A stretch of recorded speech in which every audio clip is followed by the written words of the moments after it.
ഇന്നത്തെ കൗൺസിൽ യോഗം നിങ്ങളൊക്കെ തന്നെ ഉണ്ടായിരുന്നു. അപ്പോൾ ഓരോ കാര്യങ്ങൾ പറയണ്ട. ഞാൻ അവിടെ കുറച്ച് പ്രതിപക്ഷം അവരോട് പലതവണ പറഞ്ഞിട്ടും വസ്തുതാപരമായ കാര്യങ്ങൾ കൂടി പോലും കേൾക്കാൻ തയ്യാറാകാതെ അവർക്കും കൂടെ കേൾക്കേണ്ട ഒരു കാര്യമുണ്ടായിരുന്നു. അതിലൊരു വ്യക്തത വരുത്താൻ വേണ്ടിയാണ്. വാഴോട്ടുവാണം വാർഡ് കൗൺസിലർ സുഗതൻ വിയ്യൂർ ജയിലിൽ നിന്ന് സംസ്ഥാന സർക്കാരിന് അദ്ദേഹത്തിന് പോലീസ് പരോളിൽ പോലീസ് പ്രൊട്ടക്ഷനോടുകൂടി കൗൺസിലിൽ ഹാജരാകാനുള്ള ഒരു അനുമതി ചോദിച്ചിരുന്നു. നിയമത്തിൽ ചോദിക്കാം, കാപ്പ ആക്ട് അനുസരിച്ച് അദ്ദേഹത്തിന് ചോദിക്കാം. ഈ കൗൺസിൽ കൂടി ഹാജരായില്ലെങ്കിൽ അദ്ദേഹത്തിൻ്റെ കൗൺസിലർ സ്ഥാനം നഷ്ടപ്പെടും എന്ന ആശങ്കയും അദ്ദേഹം അതിൽ പ്രകടിപ്പിച്ചിരുന്നു. ആ സമയത്ത് അദ്ദേഹത്തിന് കൗൺസിലിൽ ഹാജരാകാൻ വേണ്ടി പ്രൊട്ടക്ഷൻ കൊടുക്കുന്ന ആവശ്യം സംസ്ഥാന സർക്കാർ നിരസിച്ചു. അതേ സർക്കുലറിൽ തന്നെ അദ്ദേഹം ജയിലിലായ കിടക്കുന്ന കാലയളവിൽ കൗൺസിലിൽ ഹാജരാകുന്നതിൽ നിന്നും ഒഴിവാക്കി കൊടുക്കണം എന്ന് പറഞ്ഞ് അപേക്ഷ കൊടുക്കാവുന്നതാണെന്നും ആ അപേക്ഷ കൗൺസിൽ വോട്ടിനിട്ട് പാസാക്കുന്ന പക്ഷം അദ്ദേഹത്തിൻ്റെ കൗൺസിലർ സ്ഥാനം സുരക്ഷിതമായിരിക്കും എന്നുള്ള മറുപടിയാണ് സംസ്ഥാന സർക്കാരിൻ്റെ ആഭ്യന്തര വകുപ്പ് കൊടുത്തത്. 20/7/2026 ആ സർക്കുലർ സംസ്ഥാന സർക്കാരിൻ്റെ ആഭ്യന്തര വകുപ്പ് പുറപ്പെടുവിച്ചിരിക്കുന്നത്. ആ ഉത്തരവിൻ്റെ വെളിച്ചത്തിലും മുനിസിപ്പൽ ആക്ട്, കേരള മുനിസിപ്പാലിറ്റി നിയമവും ചട്ടങ്ങളും, അതിൽ 91K സെക്ഷൻ 91K ആ ചട്ടത്തിൻ്റെ പിൻബലത്തിലുമാണ് വാഴോട്ടുവാണം വാർഡ് കൗൺസിലർ സുഗതൻ സമർപ്പിച്ച അദ്ദേഹത്തിൻ്റെ അപേക്ഷ ഇന്നത്തെ കൗൺസിൽ യോഗം പാസാക്കിയത്. അപേക്ഷ അവതരിപ്പിച്ചപ്പോൾ അതിൽ ഭരണപക്ഷത്തെ കൗൺസിലർമാരും പൗണ്ട് കടവ് വാർഡ് കൗൺസിലർ സുധീഷും സുഗതന്റെ അപേക്ഷയെ പിന്തുണച്ചു. മേയറുടെ കാസ്റ്റിംഗ് വോട്ട് ഉൾപ്പെടെ രേഖപ്പെടുത്തിയപ്പോൾ 51 പേർ സുഗതന്റെ അപേക്ഷയെ പിന്തുണച്ചിട്ടുണ്ട്. ഇപ്പോൾ കൗൺസിൽ അനുമതി നൽകിയിട്ടുണ്ട്. അത് നിയമപരമാണ്. അതോടൊപ്പം തന്നെ സംസ്ഥാന സർക്കാരിൻ്റെ UDF സർക്കാരിൻ്റെ ആഭ്യന്തര വകുപ്പിൻ്റെ സർക്കുലറുമുണ്ട്. ആ സർക്കുലർ മീഡിയ ഗ്രൂപ്പിലിട്ടിട്ടുണ്ട്. എല്ലാവർക്കും അതിൽ നിന്ന് ലഭിക്കും. ഈ സർക്കുലറോടെ 2 തവണ വായിച്ചു. പക്ഷേ ദൗർഭാഗ്യവശാൽ ഇവിടെ പ്രതിപക്ഷാംഗങ്ങൾ അത് വ്യക്തമായിട്ട് കേട്ടിട്ടുണ്ടോ എന്ന് എനിക്കറിയില്ല. ആവശ്യമാണെന്നുണ്ടെങ്കിൽ കൗൺസിലർമാരുടെ ഗ്രൂപ്പിൽ സർക്കുലർ ഇട്ടിട്ടുണ്ട്.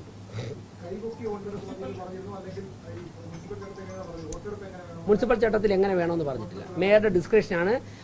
വേറെ ഏതെങ്കിലും തരത്തിൽ വോട്ടെടുപ്പ് വേണമെന്ന് ആരും ആവശ്യപ്പെട്ടിട്ടില്ല. മേയറുടെ ഡിസ്ക്രിപ്ഷൻ ഉപയോഗിച്ച് അദ്ദേഹത്തിൻ്റെ അപേക്ഷയെ അനുകൂലിക്കുന്നവർ കൈ ഉയർത്താൻ പറഞ്ഞു. അപ്പോഴേക്കും 50 പേർ കൈ ഉയർത്തിയായിട്ട് കൗൺസിലിൻ്റെ ശ്രദ്ധയിൽപ്പെട്ടു. മേയറുടെ കാസ്റ്റിംഗ് വോട്ട് ഉൾപ്പെടെ ഉണ്ടായി. കാരണം മേയർ എന്നുള്ളതിലേക്ക് പറഞ്ഞിട്ടുണ്ട് 101 കൗൺസിലർമാരിലെയും അവരുടെ അംഗത്വം സംരക്ഷിക്കാൻ വേണ്ടി ഈ 5 വർഷവും എല്ലാ പിന്തുണയും കൊടുക്കുമെന്ന് പറഞ്ഞു. അപ്പോൾ സ്വാഭാവികമായിട്ടും ഒരു അംഗത്തിൻ്റെ അംഗത്വം സംരക്ഷിക്കേണ്ടത് മേയറുടെ കൂടി ഉത്തരവാദിത്തമാണ്. വന്നില്ലല്ലോ. എന്തേ?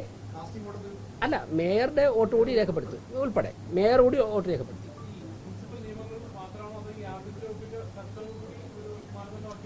അല്ല, മുനിസിപ്പൽ ആക്ടിന്റെ ബലത്തിലാണ് എല്ലാം ചെയ്യുന്നത്.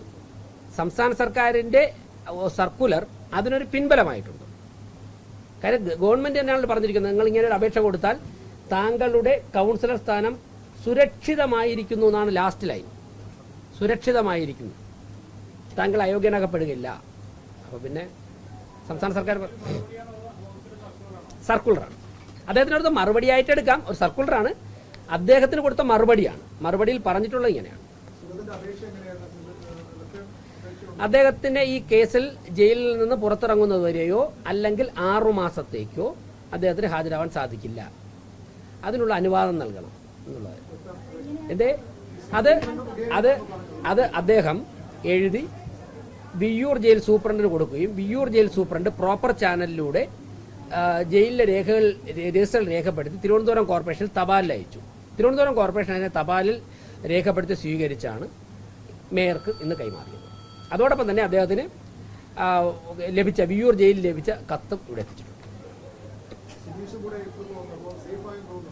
അല്ല, ഇത് അവതരിപ്പിച്ചപ്പോൾ അദ്ദേഹം അതിനെ പിന്തുണച്ചതാണ് ഞങ്ങൾ കണ്ടത്. അത് അദ്ദേഹം കൈ ഉയർത്തി പിന്തുണച്ചു. അദ്ദേഹത്തിന് പിന്തുണച്ചു എന്ന് കൗൺസിൽ ആവർത്തിച്ച് പറഞ്ഞപ്പോൾ അദ്ദേഹം കൈ ഉയർത്തി തന്നെ പിന്തുണയ്ക്കുകയായിരുന്നു. അതുകൊണ്ടാണ്. ബാക്കി എന്താണ് എന്ന് അദ്ദേഹത്തോടും ചോദിക്കും.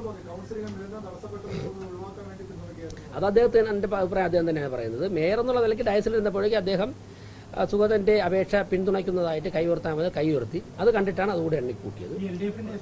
ബാക്കി കാര്യങ്ങൾ അദ്ദേഹത്തോട് ചോദിക്കും. അങ്ങനെയാണെങ്കിൽ ശ്രീകുമാർ എന്ന CPM കൗൺസിൽ വരാത്തതും അതുകൊണ്ടാണോ? ആരാ ചോദിച്ചത്? ആ ഉണ്ടാവും.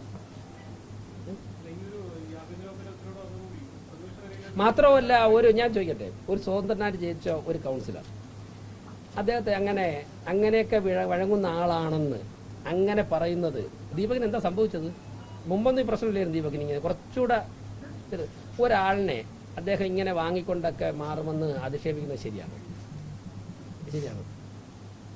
അല്ല, അതല്ല പറയേണ്ടത്. അവരുടെ ഭാഗത്തുനിന്ന് ഒരു കൗൺസിലർ വന്നില്ല, അപേക്ഷ ഒന്നും പറഞ്ഞില്ല. അതെന്തു പറ്റി?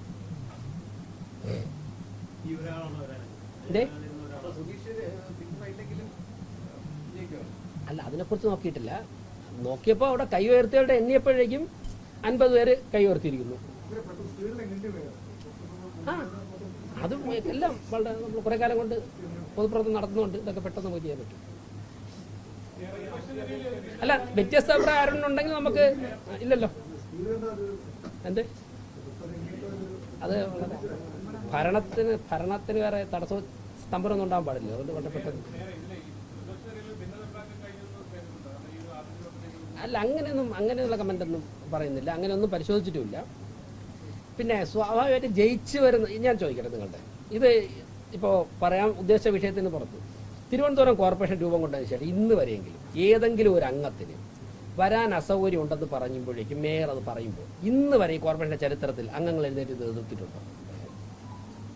ഞാൻ 5 വർഷം കൗൺസിലറായിരുന്നു. കഴിഞ്ഞ 6 മാസം കൊണ്ട് മേയറാണ്. എൻ്റെ അറിവിലില്ല. ഇദ്ദേഹം 20-25 കൊല്ലം കൊണ്ട് കൗൺസിലറാണ്. അദ്ദേഹം 15 കൊല്ലം കൊണ്ട് കൗൺസിലറാണ്. ഈ ഇരിക്കുന്ന എല്ലാവരും, ഞാനും രാധാകൃഷ്ണൻ ഇതിൽ ആദ്യത്തെ ടേബിൾ വരുന്നു. ബാക്കി ഏറെക്കുറെ സജി ഗിരിയൊക്കെ ആശയം 8 കൊല്ലം കൊണ്ട് കൗൺസിലർ.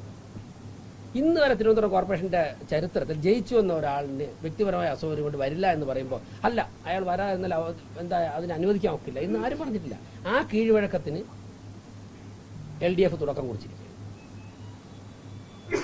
ഇനിയിപ്പോൾ ഏതെങ്കിലും ഒരു അംഗം സുഖമില്ല അടക്കി വേറെ എന്തെങ്കിലും ആവശ്യം കൊണ്ട് പറയുമ്പോഴേക്കും അപ്പുറത്ത് 50 പേര് എഴുന്നേറ്റ് നിന്നിട്ട് അനുവദിക്കാൻ പറ്റില്ലെന്ന് പറഞ്ഞാൽ ഒരു ക്രിമിനൽ കേസിൽ പ്രതിയായിട്ട് കാപ്പ കേസ് ചുമത്തി ജയിലിൽ കിടക്കുന്ന വ്യക്തിക്ക് വേണ്ടി പറഞ്ഞതാണ്. ജനാധിപത്യ സംവിധാനത്തിൽ ഓരോ വ്യക്തികളെ തെരഞ്ഞെടുപ്പിന് പോലും ക്രിമിനൽ കേസിൽ ഉണ്ടോ ഇല്ലയോ എന്നൊക്കെ പരിശോധിച്ചിട്ടായിരിക്കുമല്ലോ നമ്മൾ നോമിനേഷൻ പോലും കൊടുക്കുമ്പോൾ സൂക്ഷ്മ പരിശോധന ചെയ്യുക. അപ്പൊ ഇത് വളരെ സ്വാഭാവികമായിട്ട് പറയാൻ കഴിയുന്നതാണ്. ഈ അസുഖം ബാധിതരായി അവധി ചോദിക്കുന്നവരുമായിട്ട് കമ്പയർ ചെയ്യാൻ പറ്റുമോ? നിങ്ങൾ അങ്ങനെ സ്വാഭാവികമായിട്ട് കാണണ്ട. അല്ല, വളരെ സ്വാഭാവികമായി മേയർ പറയുന്നു. അതുകൊണ്ട് അല്ല, അങ്ങ് സ്വാഭാവികമായിട്ട് കാണേണ്ടത് ഞാൻ മേയറല്ല, സംസ്ഥാന സർക്കാരിന്റെ സർക്കുലറും കൂടെ ഉണ്ടല്ലോ. അല്ല, ഇത് സ്വാഭാവികമായി കമ്പയർ ചെയ്യുമ്പോഴേ നമ്മൾ ഞാൻ പറയുന്ന അങ്ങ് അങ്ങനെ കമ്പയർ ചെയ്തോളൂ. അങ്ങയുടെ പെർസ്പെക്റ്റീവിൽ ഇന്റർപ്രറ്റ് ചെയ്തോളൂ.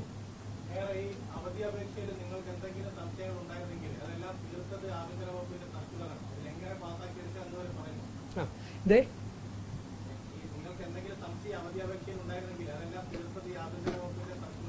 ഞങ്ങൾ ഡിപ്പെൻഡ് ചെയ്യുന്ന മുനിസിപ്പൽ ആക്ടിനെയാണ്. 91K section 91K municipal act, ഇതാണ് ഞങ്ങൾ ഡിപ്പെൻഡ് ചെയ്യുന്നത്.